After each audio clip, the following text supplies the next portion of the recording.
I may be wrong. Beyond Natiko Lindeblad. Letting go of our need for control, being aware, is a lot about mustering the courage to face uncertainty. Most of us find that challenging.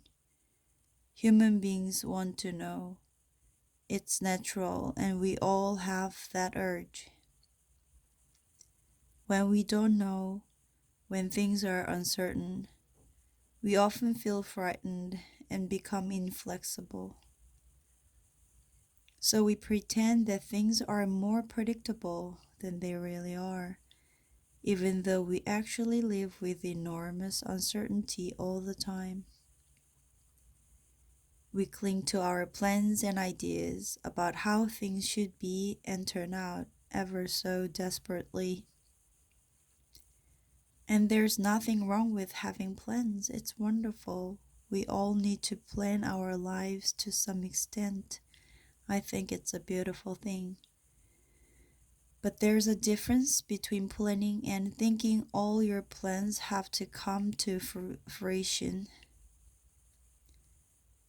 American President Eisenhower once said, "Plans are worthless, but planning is everything."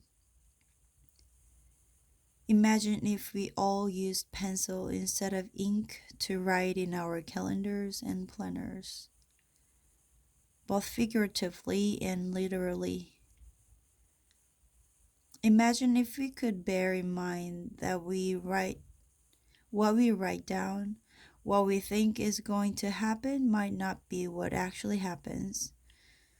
And if we could try our best to be alright with that. A big part of spiritual growth is about finding the courage to face uncertainty. When we learn to endure not knowing and not being in control, we gain access to a wiser part of ourselves. Trying to cling to life is like trying to cling to water. It's in its nature to be in constant flux. Monastic life was designed to frustrate the mechanisms we employ to exert control.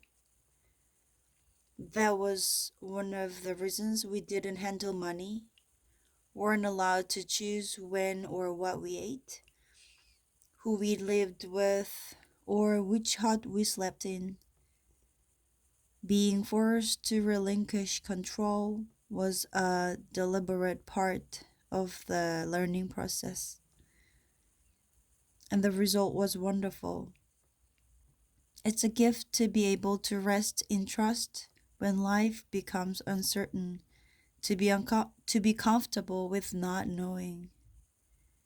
It's about doing less legwork, about being less firmly rooted in what we think we know about the future, for example, as I've just mentioned, and more open to the here and now, which is the only place where life really happens. If we are being completely honest, we know full well that every human life contains endless uncertainty.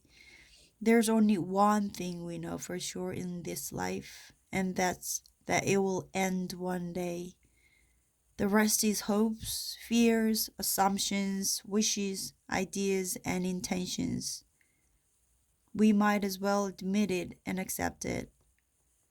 Relax that clenched fist and let your open hand be filled with life.